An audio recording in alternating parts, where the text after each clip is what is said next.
जीवन योग, जीवन योग, जीवन योग, जीवन योग, जीवन योग, जीवन योग, जीवन योग, जीवन योग। धर्म अर्थ और काम मोक्ष का राजमार्ग है योग। धर्म अर्थ और काम मोक्ष का राजमार्ग है योग। चित्त की चंचलता यहाँ मिटे, मन को भीतर शांति मिले, अंतर आनंद प्रकट रहे जब दूर हुआ भवरोग। जीवन योग, जीवन योग। ॐ योगेन चित्तस्य पदेन वाचां मलं शरीरस्य च वैद्यकेन योपाकरोत् तं प्रवरं मुनीना पतञ्जलिं प्राञ्जलिरानतोऽस्मि। हरि ओम श्री गुरुभ्यो। जीवन योग, जीवन योग, जीवन योग। ओम सहना ववतु सहनौ भुनक्तु सह वीर्यं करवावहै तेजस्विनावधीतमस्तु मा विद्विषावहै। ओम शांति शांति शांति। हरि ओम श्री गुरुभ्यो नमः। हरि ओम। गुरु भगवान श्री स्वामी शिवानंद जी महाराज को प्रणाम। परमात्मा के प्रत्यक्ष स्वरूप गुरुदेव श्री स्वामी चिदानंद जी महाराज को प्रणाम। भगवान भाष्यकार को प्रणाम, वेद व्यास जी को प्रणाम, तमाम संतों को, महंतों को, अरिहंतों को प्रणाम। आप सबके हृदय में विराजित परमात्मा को प्रणाम। नमो नारायण। महर्षि पतंजलि के योग दर्शन के नींव के पत्थरों की हम बात कर रहे हैं। विवेक, वैराग्य, षट संपत, मुमुक्षुत्व। षट संपत में हमने विवेक, वैराग्य और उपरति, श्रद्धा, इन बातों को करने के बाद में तितिक्षा के बारे में भी बात करके अभी आज श्रद्धा का समाधान करने के पहले मुझे आज प्रातःकाल में एक बहुत सुंदर कथा का स्मरण हो गया। बहाई धर्म के बहुत बड़े संत थे, बड़े प्रतिष्ठित थे, लोग उनको बड़ा सम्मान करते थे, उन्हें बड़ी श्रद्धा भी रखते थे। ये श्रद्धा है। गांव में कोई भी समस्या हो तो लोग उनके पास जाते, महाराज, और शांति से सुनते। जंगल में जाते, किसी एक वृक्ष के नीचे बैठते, पत्थरों से अग्नि प्रकट करते, कुछ मंत्र इत्यादि बोलते और गांव में सब कुछ ठीक हो जाता। उनकी भी काया है वो वृद्ध हो गई और शरीर शांत भी हो गया। अब उनके जो दूसरे शिष्य थे उनके साथ में भी यही हुआ। गांव के लोगों को जो बहुत कष्ट होता तो आ जाते हैं। उन्होंने सोचा मुझे गुरु महाराज ने यहाँ बैठा तो दिया है, और वो जंगल में कौन सा पेड़ है मेरे को पता नहीं है, मगर फिर भी वो जंगल तो गए और कोई एक पेड़ के नीचे बैठ गए। वही पत्थरों से आग भी जलाई और फिर वहाँ प्रार्थना किए और परमात्मा को कि गांव की समस्या का समाधान। वो समस्या समाधान हो गई। अब तीसरे और चौथे और पांचवें जो आए उनकी कहानियां अलग है। तीसरे को भी जब ऐसी अवस्था उपलब्ध हुई, उनको पता नहीं है जंगल में तो जाना है किंतु बैठना किस पेड़ के नीचे है, आग कैसे जलाना है, उसका विधि विधान पता नहीं। फिर भी गया, कहीं जाके बैठ गया और ऐसे जोर जोर से हाथ गरम करके, मेरे को यही अग्नि पता है, मेरे को और अग्नि पता नहीं है। ओ परमात्मा, गांव को अच्छा कर। हो गया, हाँ हो गया।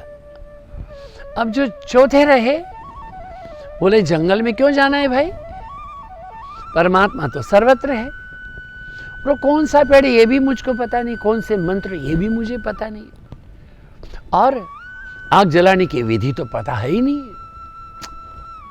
नहीं गया जंगल, घर में ही बैठा। घर में बैठ करके बहुत बंदगी की, अल्लाह ताला से कहा, प्रभु गांव के लोग दुखी है, उनकी समस्या का समाधान करो। समाधान हो गया। पहले गुरु हैं, जंगल जाते थे, नदी किनारे वृक्ष के नीचे विधि विधान से अग्नि प्रकट करते थे। दूसरे को तो पता ही नहीं था कि वो कौन सा पेड़ है। तीसरे को तो ये भी पता नहीं कि अग्नि कैसे प्रगटाना है, खाली गर्मी करना है, हाथ को कर लिए। इन तमाम लोगों को उन मंत्रों की आवश्यकता नहीं थी, उस स्थान की भी आवश्यकता नहीं थी, उस वृक्ष की भी आवश्यकता नहीं थी। ये रेकी नाम का एक विज्ञान है, तो जापान से हमारे देश में आया, बहुत चल रहा है। उसमें एक डिस्टेंस रेकी करते, डिस्टेंस रेकी ऐसा करके। तो ऐसे इन्होंने भी समझा, अगर परमात्मा सर्वत्र है, सर्वव्याप्त हैं, सर्वांतर्यामी है, तो फिर उसके लिए जंगल जाने की जरूरत क्या? उसके लिए कोई अग्नि प्रगट की, अग्नि है सर्वत्र, घर्षण नहीं किया तो क्या हुआ, अग्नि तो है। इन लोगों में अपने आप में श्रद्धा थी। हम ईश्वर में श्रद्धा रखते हैं, हम गुरु में श्रद्धा रखते हैं, हम शास्त्रों में श्रद्धा रखते हैं, किंतु यदि हमको अपने आप में श्रद्धा नहीं हो, गुजारा नहीं होगा। ये श्रद्धा क्या है? विश्वास है, दृढ़ विश्वास। एक व्यक्ति है, तैरने जाता है, 8, 10, 11, 12 उम्र में बराबर तैरता रहता है। फिर जब यूनिवर्सिटी में चले गए तो हमेशा तैरना होता नहीं, कभी कभी तैर लेता है, क्योंकि उसने सीखा है। ऐसे गायक का है, ऐसे नर्तक का है, ऐसे वादक का है, ऐसे रसोईया का है।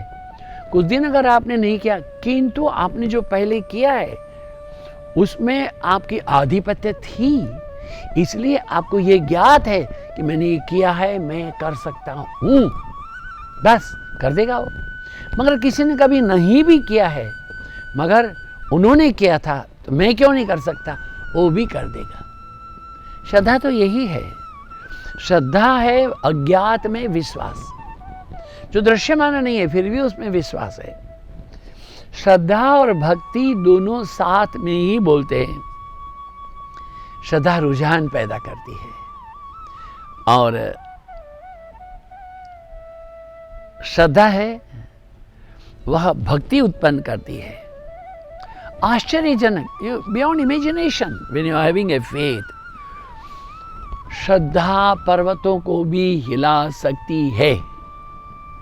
परमात्मा में अविचल श्रद्धा कैसी भी आपत्तियों से हमारी रक्षा करती है। आश्चर्यजनक। हमारे गुरु महाराज श्री स्वामी शिवानंद जी महाराज कहते थे, जब एलोपैथी, होम्योपैथी, यूनानपैथी, आयुर्वेदपैथी सारे पति फेल हो जाएंगे, श्रद्धापति, नामोपैथी, भगवान के नाम में श्रद्धा और विश्वास, बोलते हैं when all पति fails, नामोपैथी हेल्स। भगवान के नाम में विश्वास, भगवान के नाम में श्रद्धा, और होता है। ये नहीं है मैं जो ये किताब में पढ़ के नहीं बोल रहा हूँ। मेरे संन्यास्त जीवन के 50 वर्ष में मेरे को अपनी बात क्या कहना, मेरे गुरु में मेरी पूरी निष्ठा है, पूरा विश्वास है, पूरी श्रद्धा है। गुरु महाराज ने जब हमको अहमदाबाद भेजा, एक बंजर जमीन थी यहाँ पर, आज छोटे मोटे 3000 से अधिक वृक्ष हैं, हाँ, फ्लोरस हैं, फोनास हैं, ये सुंदर लॉन है, एक चिड़िया नहीं थी, कितने प्रकार की चिड़ियाएँ आती हैं।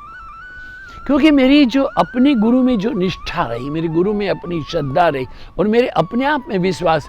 गुरु ने कहा कि आप अहमदाबाद जाइए, आश्रम का विकास कीजिए। अब गुरु ने कहा तो होने ही वाला है, तो मुझे तो खाली काम ही करना है, मुझको क्या, वो ही हमसे कराता है। इसलिए तो गुरुवाणी कहती है करत करावत आपे आप, अपने आप में श्रद्धा रखिए। श्रद्धा है निर्बल के बलराम, सखीरी मैंने सुनेरी मैंने, निर्बल के बलराम। हालांकि पतंजलि को रामकृष्ण से कोई तात्पर्य नहीं है। हाँ, पतंजलि जप करने का नहीं कहते, ऐसा भी नहीं है।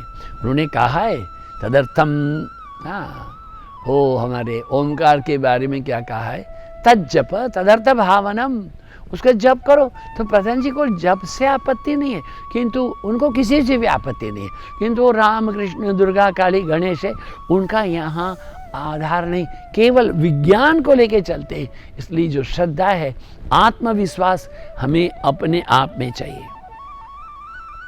श्रद्धा है वो दलील से, वाद विवाद से, तर्क से कभी श्रद्धा का खंडन नहीं किया जा सकता है। ये जो दलील हैं अविश्वसनीय हैं, वो लोग बड़े तर्क करते, परिमित है, क्षणिक साधन है।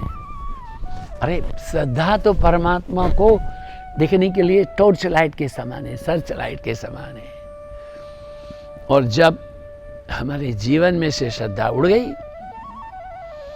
जीवन शुष्क हो जाएगा, प्राण विहीन हो जाएगा, चेहरे का नूर चला जाएगा। चेहरे की परमात्मा में अविचल श्रद्धा रखो, गुरु में अविचल श्रद्धा रखो, शास्त्र में अविचल, और अपने आप में दृढ़ विश्वास रखो।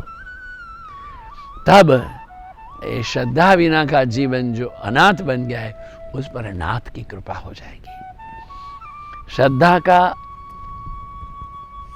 जाना माने हमारे जीवन का जाना, जीवन का सत्व ही तो श्रद्धा है। अतः परमात्मा में पूर्ण श्रद्धा रखें। अब हम षट संपत्ति के अंतिम चरण, ये हमारे शम दम उपरति तितिक्षा श्रद्धा के बाद में अब हम समाधान पर बात करेंगे। ये अंतिम सोपान है षट संपत का। समाधान का अर्थ होता है मानसिक साधना, मानसिक समता। समाधान माने संतुलन, अपार अगाध शांति। आनंदोहम आनंदोहम आनंदम ब्रह्मानंदम सत्यम ज्ञानम अनंतम ब्रह्म एकम एवं अद्वितीयम। यही तो बात है। देखिए, अब मैं समाधान में आ तो गया, किंतु मुझे मेरे दिमाग से श्रद्धा छूटती नहीं। भगवान श्री रामकृष्ण परमहंस देव हैं, उनकी जो कथाएं रही उनमें एक बड़ी सुंदर कथा है कि एक पंडित जी के लिए दूध नदी के पार से एक छोटी चरवाहा की बेटी लेके आती थी। दूध लाकर के ऐसे बैठती थी, जब तक नौका वाला ही नहीं आएगा तो वो नदी कैसे पार करेगी। तो कभी 7 बजे, कभी 8 बजे, कभी 9 बजे, कभी 6:45 बजे। तो पंडित जी झला, रे बिटिया तो काहे दूर करके आती है रे, जब तक तेरी चाय नहीं, दूध नहीं आती, मेरी चाय नहीं बनती है। चाय नहीं बनने से मेरा मन मेरा तो सवेरे जल्दी आया कर। पंडित जी हम काहे बताएं, वो जो नौका वाला नहीं आए तो हम कैसे आए। अरे बिटिया, राम नाम से तो लोग भवसागर तरत रहे बाबा, तू ये नौका वालों को पकड़ के बैठी है। अरे राम राम बोल, नदी के ऊपर आ जा। पंडित जी ने ऐसे क्या बोल दिया। अब रोज प्रातःकाल ठीक 7 बजे दूध आना चालू हो गया। हफ्ता 10 दिन बीत गए तो पंडित जी ने कहा, का रे बिटो, अब तोहार ये नौका वाला समय में आई थे का। महाराज अब तो मेरा 2 पैसा बचा दिया, पैसा आने का पैसा जाने का। हाँ, अब क्या बोले, राम राम बोल के भवसागर तार तो होते, हम तो राम राम बोल के नदी पार आ जाते। तो राम राम बोल के नदी पार कैसे आवत रे। बोले मैं जब दूध लेके आती हूँ, नदी किनारे खड़ी होती हूँ, बोलती हूँ राम राम राम राम, नदी पर दौड़ के आती हूँ। पंडित को विश्वास नहीं हुआ। पंडित जी ने कहा चल दिखा। वो पंडित जी भी गए नदी किनारे और लड़की राम राम बोल के चलने लगे। पंडित जी आप भी आइए ना। पंडित कपड़े ऊंचे उठाए, जूते वूते निकाले, पानी में धुड़ुम से गिरे। वो जो कन्या है, वो बिटवा है, जो बेटी है, उसको पंडित की बातों में विश्वास है, पंडित की बातों में श्रद्धा है, उसको गुरु के समान सम्माननीय देखती है। और राम नाम में तो श्रद्धा थी ही थी, और पंडित को जो कह रहा था किंतु श्रद्धा नहीं थी। अरे क्या बताएं, हमारे पूज्य बापूजी महात्मा गांधी जी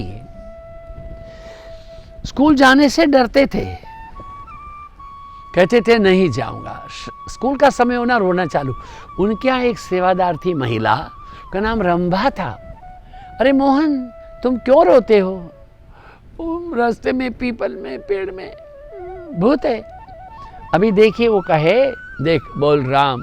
रोते रोते 10 बार राम बोला मोहन। मोहनलाल करमचंद गांधी बने बापूजी का बचपन का नाम। तो वो ऐसे नहीं, राम ऐसे बोल, क्या होगा? भूत भागेगा। इस राम को पकड़ के महात्मा गांधी जी ने न केवल पीपल के ऊपर का भूत, किंतु हमारे देश में 200 साल तक हमारे ऊपर राज्य करने वाले अंग्रेजों के भूत को भी भगा दिया। हे मन राम नाम कही लीजिए, राम के नाम को कहो। महादेव सतत जपत एक राम नाम, काशी मरत मुक्ति करत कहत राम नाम। श्री राम राम राम, श्री राम राम राम, श्री राम राम राम, श्री राम राम राम।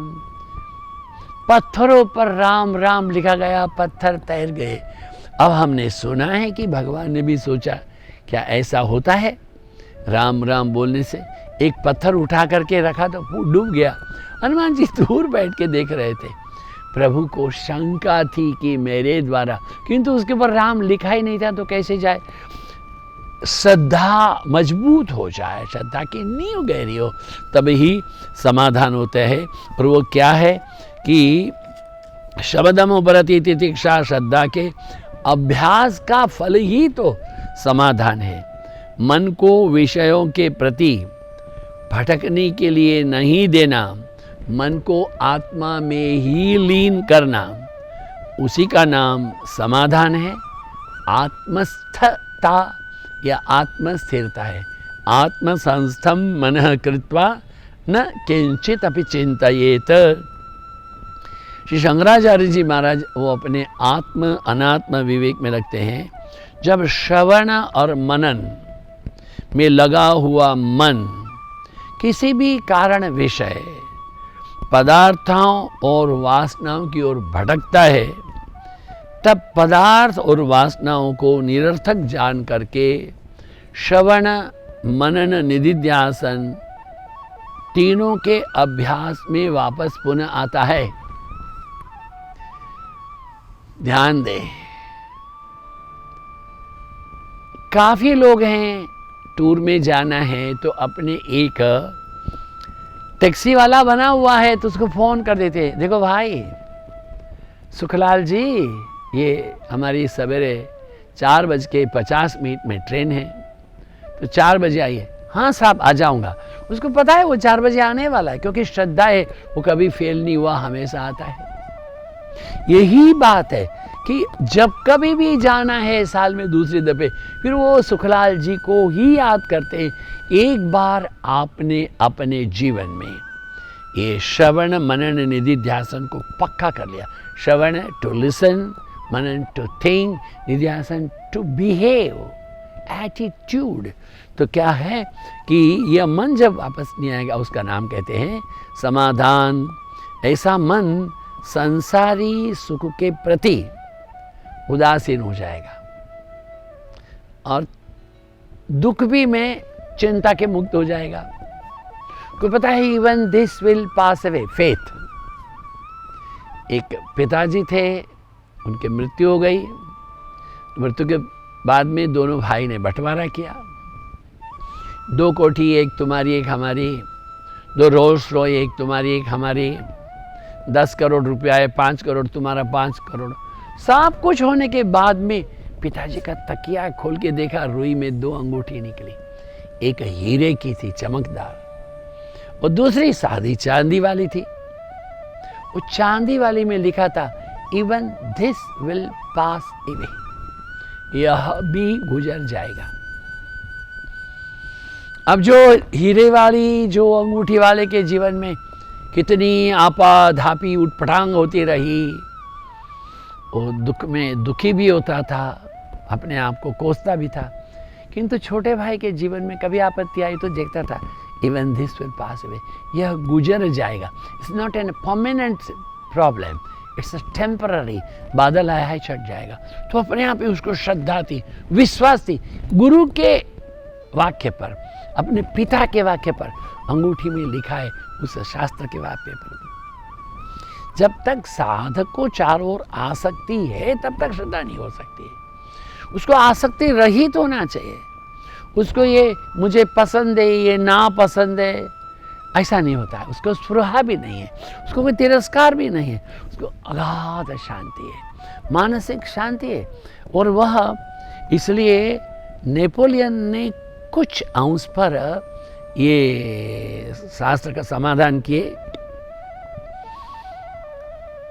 वो साधक का प्रकार का नहीं था, किंतु वो कितने भी कोलाहल के मध्य, कितनी भी आपाधापी के मध्य, वो घोड़े के ऊपर 2 मिनट सो सकता था नेपोलियन।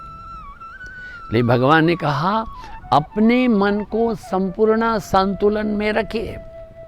योगस्थ कुरु कर्माणि संगम त्यक्त्वा धनंजय, सिद्ध सिद्ध्योः समो भूत्वा समत्वम योग उच्यते। हे धनंजय, कर्मों का कर्ता मैं हूं, ऐसा अभिमान छोड़ करके कर्म की सिद्धि और असिद्धि में समान भाव रखना, एकमात्र प्रभु परायण होकर के ईश्वर प्रणिधानाद्वा, परमात्मा में पूरी निष्ठा रखते हुए जो समत्व है उसी का नाम योग है। विहाय कामान्य सर्वान् पुमाश्चरति निस्पृह, निर्ममो निरहंकारः शांतिम अधिगच्छति। जो मनुष्य अपने को प्राप्त हुए तमाम भोग पदार्थ है उससे निस्पृह हो जाता है, ममता रहित निरभिमानी होकर के विचरण करता है, वही सच्चिदानंदमय है, वही वास्तविक मन की सच्ची शांति और मोक्ष पद की प्राप्ति करता है। यही तो है समाधान। साधक समाधान का अमूल्य सद्गुण प्राप्त करके सुख, दुख, आनंद, सोच, नफा, नुकसान, स्तुति, निंदा, मान, अपमान, जय, पराजय, आशा, निराशा, तमाम द्वंद्वों में कभी भी वो विचलित होता नहीं है, शांत है। शांतोयम आत्मा आनंदोयम आत्मा। समाधान शांत प्रसन्नता की स्थिर स्थिति है, जहाँ मन बाह्य संपर्क, संसारी जीवन के विविध अनुभवों के प्रति प्रतिक्रिया करता नहीं है। अद्वेष्टा सर्वभूतानां मैत्र करुण एव च, निर्ममोह निरहंकार समः दुःख सुख क्षमी, संतुष्ट सततम योगी यतात्मा दृढ़ निश्चय, मयि अर्पित मनोबुद्धि यो मद्भक्त समे प्रिय। यही है क्या कहा है, विवेक और वैराग्य के ऊपर आधारित शांति से प्राप्त विवेक और वैराग्य से प्रकृति की प्रसन्नता का वास्तविक योग का स्वरूप ही समाधान है। आध्यात्मिकता आपको एकाकीपन नहीं देती है, क्योंकि आध्यात्मिकता समाधान के बाद में आपको अपने आप जोड़ देती है। हम समझते हैं कि हम अपने पत्नी के साथ रहें, बच्चों के साथ रहें, यारों के साथ रहें, दोस्तों के साथ रहें, अखबार में रहें, हमने कभी अपने आप के साथ में रहने के लिए चेष्टा नहीं की है नारायण। प्रयत्न कीजिए प्रतिदिन। सतो नैरंतर्य दीर्घकाल सत्कार सेवितो दृढ़ भूमि। महर्षि पतंजलि ने कहा है, should be every day, systematically, scientifically, regularly, without fail, with interest, अपने साथ में रहने का। जब अपने साथ में रहने का हौसला हो जाएगा तब आपको अपने भीतर एक नई चैतन्य, एक समाधान है जो आवश्यक है, उसकी उपलब्धि होगी। अंतिम सिद्धि में समाधान ही योग बनता है। समत्व को योग कहा गया है। समत्व वे आंतरिक प्रगति है और विकास की एक वास्तविक परीक्षा है। ओम पूर्णमदः पूर्णमिदं पूर्णात् पूर्णमुदच्यते पूर्णस्य पूर्णमादाय पूर्णमेवावशिष्यते। ओम शांति शांति शांति। हरि ओम श्री गुरुभ्यो नमः। हरि ओम। आप सबकी उपस्थिति के लिए धन्यवाद। आप सबके समयदान के लिए धन्यवाद। आप सबके हृदय में विराजित परमात्मा को प्रणाम। नमो नारायण, नमो नारायण, नमो नारायण।